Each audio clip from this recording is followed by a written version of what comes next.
Yangu Yakwama, membre de Filimbi et porte-parole de l'organisation.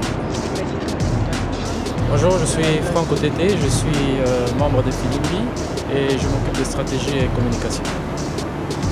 Bonjour, Floribert Antouni, membre de Filimbi également. Je m'occupe de la coordination du mouvement.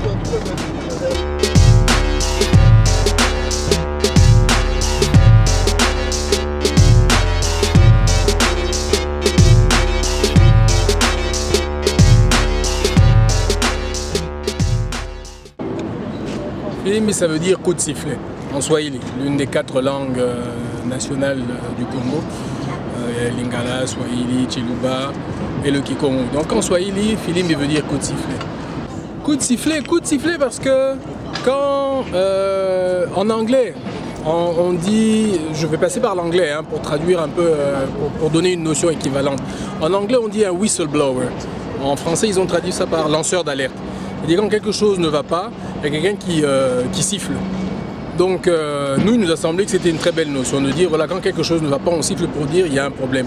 Dans les quartiers aussi et dans les villages, vous savez que le Congo est un des pays où on a connu beaucoup de viols, de violences, tout ça. Dans les quartiers, dans les villes, on connaît toujours le problème des Koulouna et autres.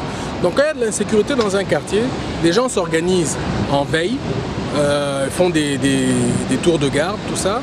Et quand il y a un problème, quand il y a une agression, hop, on siffle pour dire voilà, il y a quelque chose qui se passe ici, venez, il faut que toute la communauté, tout le quartier, toute la rue, toute la commune se mobilise.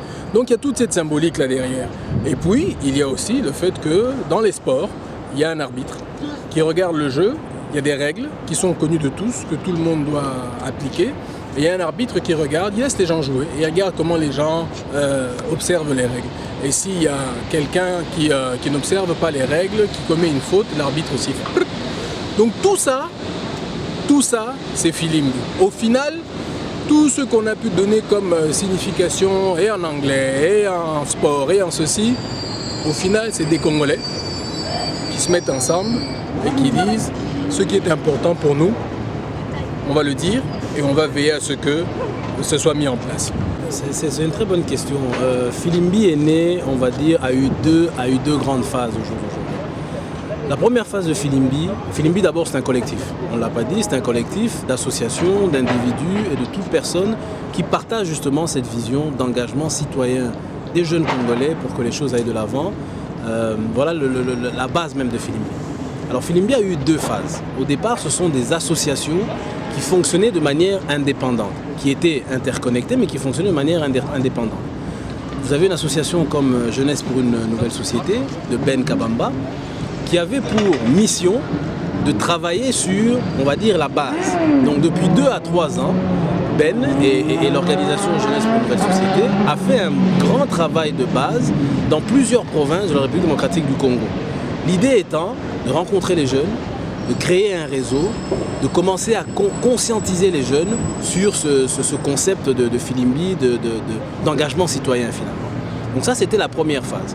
C'est pour ça qu'aujourd'hui, les gens, effectivement, ont l'impression que Filimbi est sorti de nulle part, mais ça fait 2 à 3 ans, si pas 3 ans, plus de 3 ans aujourd'hui, qu'il y a un travail de base qui se fait. Ça s'est fait à l'Équateur, ça s'est fait au Nord Kivu, ça s'est fait dans plusieurs provinces. Une fois que ce travail a pris fin, au courant de l'année dernière, nous sommes maintenant passés à la phase suivante, c'est de dire, mettons-nous maintenant ensemble pour évoluer ensemble sous une même vision, sur des mêmes objectifs, bien que chaque structure, chaque personne pourrait garder une certaine indépendance en tant qu'organisation. Et c'est comme ça que maintenant Filimbi, la nouvelle en tant que collectif, est née depuis l'année dernière. On a commencé ce travail de conceptualisation maintenant du collectif. Et c'est dans ce cadre-là qu'on a échangé énormément depuis 2 ans également avec nos amis de Y'en a marre du Sénégal. Ça aussi, c'est quelque chose qu'il faut préciser. C'est pas une rencontre par hasard il y a 3 mois. Nos amis, ça fait 2 ans aujourd'hui que nous échangeons sur le concept, que nous avons voulu comprendre leur mode de fonctionnement. Nous avons voulu comprendre le fond finalement de ces mouvements, en dehors simplement des actions que nous avons vues avec le départ des 2 présidents. Donc ce travail se fait depuis 2 ans et le résultat finalement Le lancement officiel, c'est les événements des 14 et 15 mars, qui avaient pour but maintenant de rassembler les 3 principales organisations qui travaillaient sur ce projet. Vous avez Jeunesse pour une nouvelle société, Forum national de la jeunesse pour l'excellence et Lucha qui était à Goma. On a tenu absolument à inclure, à travailler, à évoluer avec des organisations qui n'étaient pas à Kinshasa, pour éviter de donner justement cette connotation de mouvement centralisé à Kinshasa, la capitale. Et donc c'est comme ça que dans nos échanges, dans notre réseautage, on est rentré en contact avec Lucha depuis plus d'une année maintenant. On a commencé à échanger et nous nous sommes accordés finalement sur le mouvement. C'est le mouvement qui officiellement est né en fait les 14 et 15 mars dernier, malheureusement dans les conditions déplorables que vous connaissez.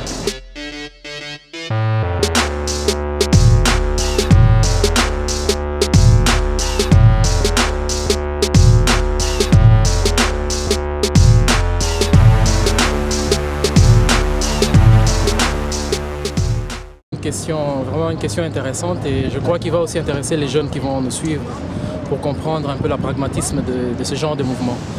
En fait, mon arrivée à Filimbi a été le côté vraiment pragmatique, le côté concret de l'action qu'on peut avoir à mener dans la communauté avec ce genre de mouvement de Filimbi.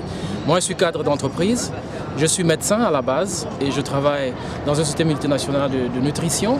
Et écoute, ce genre d'occupation vous amène dans des cadres de discussion où vous allez rencontrer des ONG, vous rencontrez des autres cadres d'entreprise et un bon jour, je rencontre un cadre d'entreprise qui voit mon niveau d'intervention en matière de la jeunesse, nutrition de la jeunesse. Aujourd'hui, le Congo est confronté à la malnutrition chronique qui fait plus de 43% chez les enfants et on discute de carences en micronutriments, tout ça. Et le monsieur voit que je tenais un discours vraiment très important et qui touche vraiment aux problèmes pertinents que la population rencontre aujourd'hui.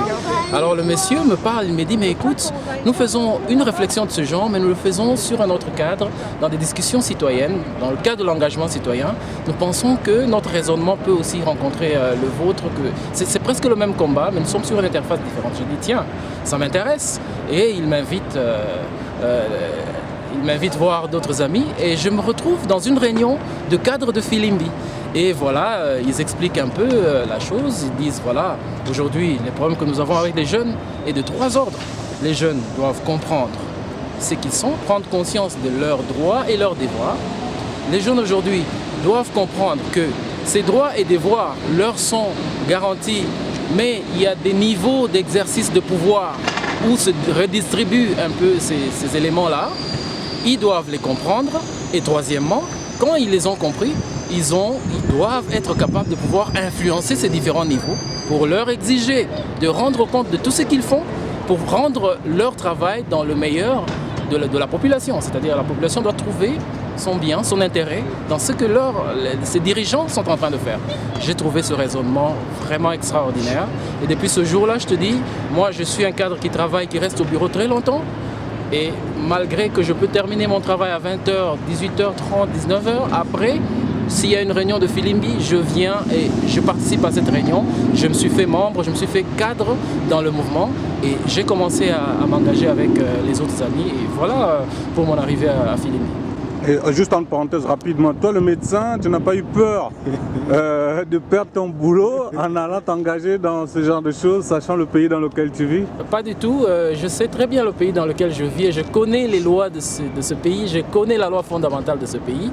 Je sais que cette loi fondamentale me donne droit d'expression, droit de manifestation et donc pour moi, je me disais tiens, voilà une opportunité pour moi où je vais porter plus loin ce combat que je vois parce qu'en tant que médecin, je suis conscient de jusqu'où la malnutrition peut compromettre le potentiel des jeunes. Imaginez, de 0 à 5 ans, on a la malnutrition en RDC jusqu'à 43%. Ça signifie tout simplement que presque un enfant sur 2 sera malnutri chronique. Ça compromet son potentiel. Cet enfant sera battu chaque fois à l'école par son enseignant parce qu'il ne comprend pas ce qu'on lui dit. Mais non, son potentiel n'a pas été bien exploité. Alors, lorsque sur le versant de l'entreprise, j'essaie de me battre, sur le versant de la santé, je me bats contre ça. Les statistiques de 43% dont je vous parle, de malnutrition chronique, ont perduré des décennies. Aujourd'hui, il n'y a personne en République démocratique du Congo qui a pu changer ces statistiques. Alors, lorsqu'on réfléchit bien, on se dit non, il y a un problème aussi de la gestion de la cité. Il y a un problème de comment est-ce que nous gérons les ressources que nous avons. Nous avons des gens qui sont responsables, qui doivent prendre des bonnes décisions. Aujourd'hui, les jeunes ont besoin de comprendre qu'ils doivent exiger à ces personnes de prendre les bonnes décisions, de faire les bonnes choses, qu'ils doivent changer cela. Parce que sinon, vous allez compromettre tout un potentiel d'une génération. Et aujourd'hui, si nous le portons à l'échelle de la RDC, c'est pourquoi nous avons parlé de collectif qui a une envergure nationale. Ce sont des choses qui doivent se regarder à l'étendue nationale, mais plus loin. Ce sont des choses qui doivent être regardées à l'étendue du continent africain.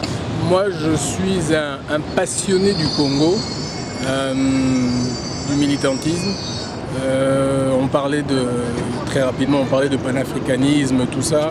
Le grand-père, mon grand-père maternel, le père de ma mère dont je porte le nom, a participé à la réunion au congrès des panafricanistes à Accra. Il était délégué par l'ABACO, l'Alliance des Bas-Congo, c'était un des cadres fondateurs. Donc pour moi, en fait, individuellement, c'est quelque chose... Nom, rapidement. Georges Mantianga Fundu Miango. Pour moi, c'est quelque chose qui est déjà dans l'ADN quasiment. Et donc voilà, depuis mon plus jeune âge, passionné par le Congo, passionné par le fait qu'il y a plein de choses qui ne vont pas bien dans ce pays, pourquoi ça ne va pas bien, qu'est-ce qu'on peut faire, c'est quelque chose qui m'a toujours posé problème. Après avoir terminé mon cursus en Europe, je suis rentré au Congo et bien entendu, cette question-là est restée.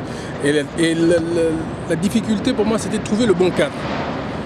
Je me suis lancé en politique, je me suis battu avec d'autres et j'ai trouvé que finalement, il n'y avait pas moyen de bien s'exprimer, de bien s'organiser, de surtout d'arriver à être en contact avec les gens et d'arriver à avoir une certaine crédibilité auprès des gens pour pouvoir entamer la discussion avec eux et pour pouvoir agir avec eux.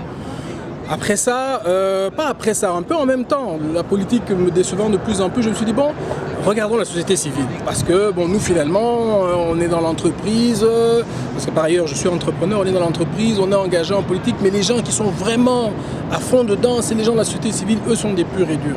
J'ai été dans la société civile et c'est comme ça que j'ai rencontré certains parce qu'on s'est préoccupé des problématiques de jeunesse. À partir de 2010 à peu près, se préoccuper des problématiques de jeunesse, travailler à la mise en place d'une table ronde de la jeunesse pour réfléchir. La démarche est donc, et depuis longtemps celle-là, pour réfléchir ensemble sur les problématiques du Congo, sur les propositions que les jeunes avaient à faire, parce que la question va au-delà des individus, de ceux qui sont responsables ou quoi. La question, c'est d'abord qu'est-ce qu'on pense qui est nécessaire pour le pays, et de telle sorte qu'on puisse suivre quelle que soit la personne qui a le pouvoir. Et veiller à ce que cette personne-là, gentil ou pas gentil, intelligent ou pas intelligent, fasse son travail. On s'est lancé là-dedans en 2010 et malheureusement, là aussi, ça n'a pas été aussi bien que ce qu'on espérait. Ensuite est venue la période électorale où là encore, on a un peu perdu, il me semble, de vue l'essentiel, c'est-à-dire les questions de suivi du vote, les questions des observateurs, de manière à s'assurer que notre vote soit respecté et qu'on s'est un peu trop perdu, me semble-t-il, dans les questions de personnalisation et dans les questions très politiciennes, très partisanes. Donc c'est tout ça qui fait en fait mon adhésion à Filimbi. C'était l'idée de dire on ne peut pas continuer à utiliser les mêmes recettes. Qu'il s'agisse de politique, qu'il s'agisse de société civile, on ne peut pas continuer à fonctionner de la même façon que nous, Congolais et avant ça Zaïrois, avons toujours fonctionné. Il faut que nous inventions des nouvelles manières d'être, des nouvelles manières de nous réunir, des nouvelles manières de travailler, des nouvelles manières d'aller vers la population, des nouvelles manières de fonctionner. Et c'est comme ça qu'avec d'autres, on a commencé à réfléchir, à se disputer, on avait des longs débats, on s'insultait, tout ça, pour arriver petit à petit à définir cette histoire-là de Filimbi. Et c'est pas quelque chose, c'est pas qu'un moment comme ça, hop, la pensée est sortie. Non, il y a eu beaucoup de discussions, de débats, d'échanges. Tu as raison, tu as tort. On allait voir ailleurs, des choses se passaient ailleurs. On a regardé ce qui se passait dans les pays de l'Est, dans les pays baltes, dans les pays des Balkans. On a regardé ce qui se passait avec les révolutions oranges. On s'est inspiré de tout ça.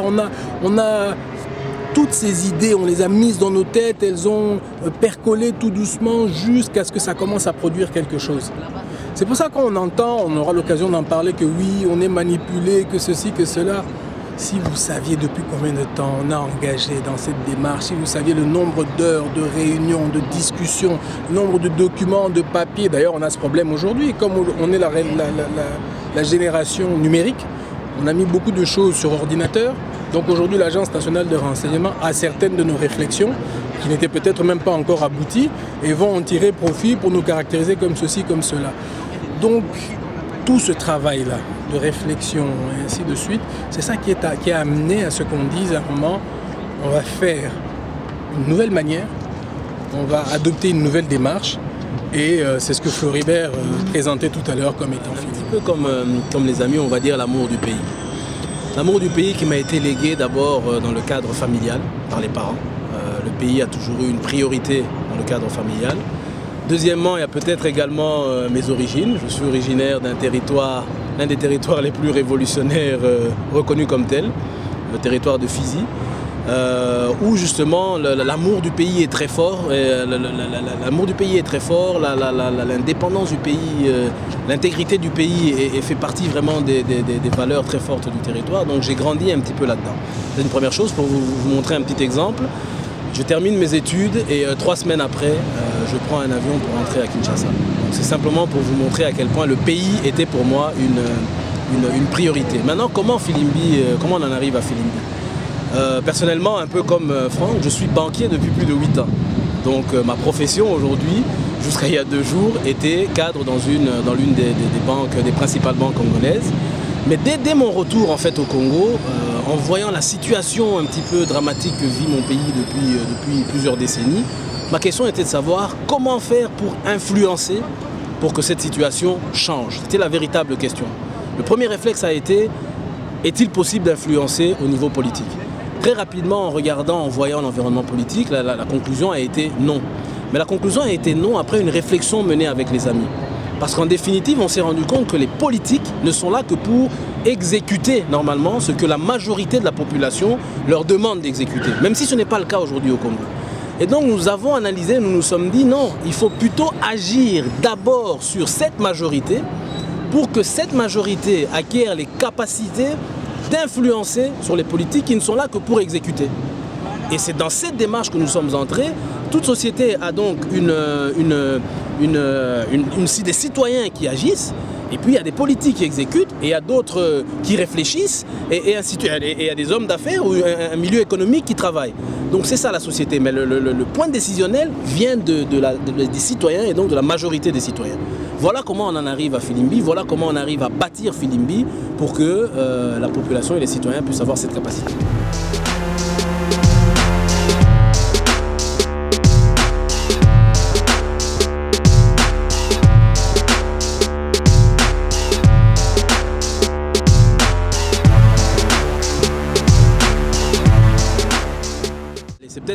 C'est peut-être un gros mot idéologie, mais nous la première chose auquel nous croyons c'est en l'homme congolais.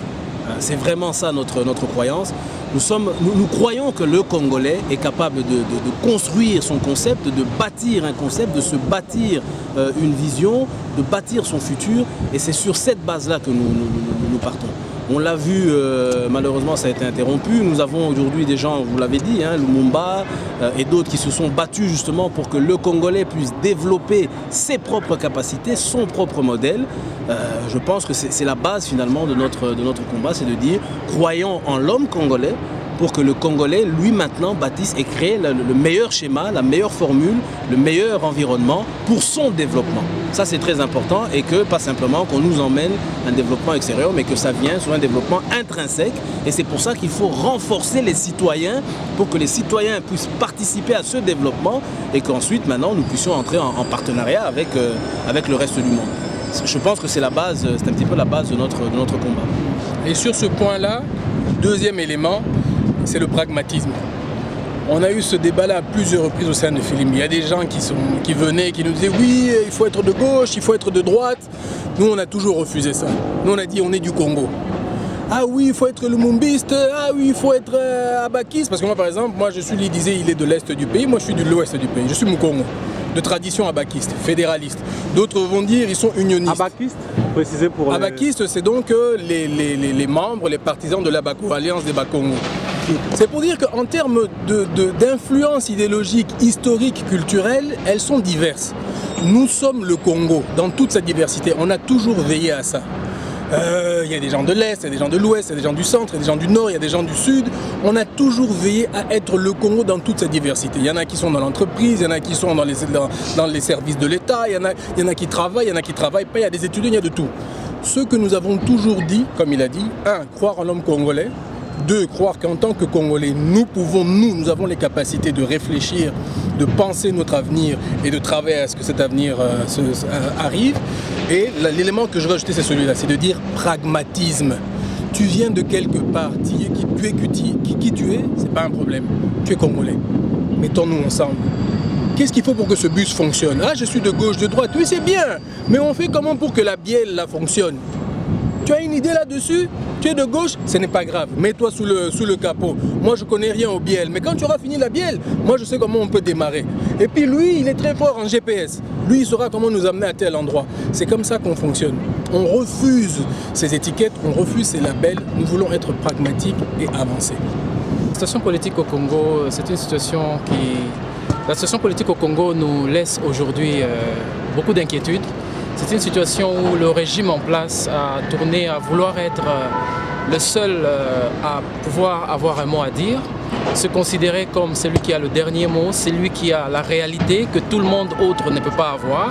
Le régime en place aujourd'hui définit la situation de la République démocratique du Congo de la manière où il est le seul à le comprendre, de la manière qui diverge de toutes les autres analyses. Par exemple, ce que je disais aujourd'hui sur la malnutrition chronique, ainsi de suite, vous n'entendrez pas ce discours aujourd'hui en RDC. On vous parlera aujourd'hui de la croissance au niveau macroéconomique, on vous parlera de toutes les bonnes images, on a fait une bonne croissance, on a 8,2, ainsi de suite. La redistribution de cette croissance-là sur le panier de la ménagère, sur le commun du Congolais, on ne le voit pas. Et en plus de ça, aujourd'hui, le régime en RDC refuse de pouvoir donner parole aux Congolais, aux jeunes, aux citoyens. Les gens ne peuvent pas prendre parole. Vous avez l'exemple de ce qui s'est passé avec Filimbi. On organise une conférence de presse et voilà, on finit par être arrêtés. Non seulement nous des Filimbi, les journalistes, les partenaires, les diplomates qui interviennent d'ailleurs dans la démocratie et la bonne gouvernance, qui ont été arrêtés tout simplement parce que les jeunes ont voulu s'exprimer. Donc, notre analyse de la situation politique en République démocratique du Congo, c'est vraiment une désolation. Elle laisse vraiment à désirer. C'est un contexte où on ne veut pas que les gens s'expriment et que ce soit au niveau de la majorité et au niveau de l'opposition aussi, parce qu'on pouvait se dire, ok, on est de la population, on a peut-être une opposition qui est bien en train de faire son travail, on allait bien converger, faire la synergie en tant que société civile avec cette opposition. On ne se retrouve pas aussi là-dedans parce que parfois une opposition partisane ou parfois opportuniste qui n'arrive pas à faire ce que le peuple est en train d'attendre. Voilà notre analyse pour ce qui est de la situation. Justement, restons un peu là-dessus, j'aimerais faire un peu l'avocat du diable, parce que est-ce que c'est pas aussi une façon de personnaliser les problèmes politiques du Congo en mettant tout sur le régime actuel, d'autant plus qu'on sait que ce régime hérite du régime précédent, du régime encore précédent. Est-ce que le problème c'est le régime actuel? Est-ce que c'est pas un système qui fait que, c'est une question que je balance comme ça, qui fait que les héritiers de ce système ne sont pas forcément au pouvoir, on les retrouve peut-être aussi à l'opposition? Qu'est-ce que vous pensez de ma question? Pour répondre très brièvement, je pense que tu as un petit peu répondu. Le problème est un problème, le système est un problème, on peut dire, systémique. C'est un système qui dure depuis plusieurs décennies et en fait qui ne fait que se régénérer. Ce ne sont que les individus qui changent à certains moments, d'autres cèdent la place à de nouveaux entrants, d'autres reviennent à des moments différents. Mais en réalité, en définitive, le système, le fonctionnement, la base et le fond du système reste le même, un système, excusez-moi, mais prédateur. Prédateur. Donc aujourd'hui, finalement, le Congo, le débat n'est pas opposition ou majorité, le débat est comment faire pour mettre un terme à ce système prédateur, pour arriver à un système qui va permettre le développement du Congo, qui va permettre d'améliorer la situation de la majorité des Congolais. Et ce débat-là, malheureusement, nous ne le retrouvons pas dans l'espace politique congolais. Ce sont des débats purement politiques et individualisés, mais en définitive, le même système depuis plusieurs décennies. Dans cet ordre d'idées, vous remarquerez, enfin je ne sais pas, les gens n'ont peut-être pas eu l'occasion de beaucoup suivre les interventions de Filimbi. Et nous, on n'a jamais parlé d'individus. On est justement par rapport à ce qu'on pose comme diagnostic de problème systémique, excusez-moi, je vais employer des termes abstraits et conceptuels, par rapport à ce problème systémique, nous voulons changer de paradigme. C'est-à-dire que lorsqu'on aborde les problèmes du Congo, on dit souvent oui, les dirigeants, le président n'est pas gentil, et il a mauvais cœur, si ce n'est pas les chefs, ce sont ses conseillers qui sont mauvais. Nous, ce qu'on dit, c'est que peu importe le chef, peu importe qu'il ait bon cœur ou mauvais cœur, ce qui est important d'abord, c'est ce que Floribert a expliqué tout à l'heure, et c'est sur quoi on veut revenir encore, c'est qu'au final, tout le monde comprenne que le vrai chef, c'est le citoyen, que le responsable public, qu'il soit ministre, député, président, premier ministre, maire, quel que soit son niveau de responsabilité, c'est un employé du citoyen. Donc c'est pour ça que nous, à la rigueur, on ne s'est jamais adressé aux politiques ou à l'échelon supérieur. Nous, notre souci, c'était parler aux citoyens, parler aux Congolais, pour lui dire, et c'est comme ça qu'on a été dans les quartiers populaires, et c'est comme ça qu'on a été près de la population, pour dire, nous avons ce pouvoir-là. Maintenant, il faut que nous sachions, on en fait quoi? Il faut que nous sachions qu'est-ce que nous voulons. Pour ne pas être comme eux, qui se contentent simplement d'avoir le pouvoir sans savoir ce qu'ils veulent en faire. Réfléchissons sur ce que nous voulons que demain soit. Et à ce moment-là, on engagera, parce qu'il s'agit bien de ça, on engagera qui nous estimons le mieux à même d'accomplir la tâche. Et si c'est un autre qui arrive, parce qu'on entend beaucoup ces théories conspirationnistes, on va nous imposer, qu'ils essayent de nous imposer. Celui qui va arriver, il trouvera des citoyens debout. Notre richesse attire le malheur, c'est ce qui se dit.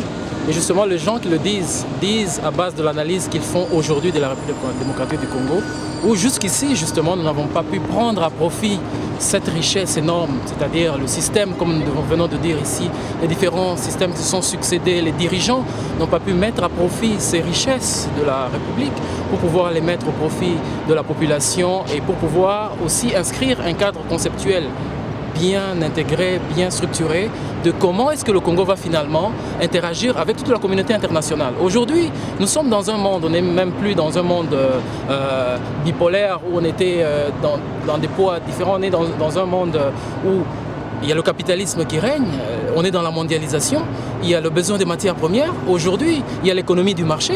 Vous n'allez pas aujourd'hui dire voilà les richesses du Congo, c'est pour le Congo ou les richesses du Congo. Il ne suffit pas de tenir ce genre de discours-là, mais d'être un bon manager aujourd'hui à la tête de la République, un bon leader, un bon dirigeant, une bonne équipe qui arrive à inscrire les richesses du Congo dans un programme. C'est ce qu'on venait de dire tout à l'heure. Lorsqu'on a, comme disait mon collègue Yangou, on a le pouvoir mais on ne sait pas quoi en faire. Nous savons que gouverner c'est prévoir. Qu'est-ce que les gouvernants prévoient? Comment ils inscrivent la gestion de ce scandale géologique qu'est ce pays? Comment ils planifient justement le rôle de leader, le rôle de géant au cœur de l'Afrique que la République démocratique du Congo doit avoir aujourd'hui? C'est ça la question. Je vais peut-être passer à mon collègue qui va ajouter. Il a dit ça très bien. Je veux juste imager un petit peu et simplifier les choses.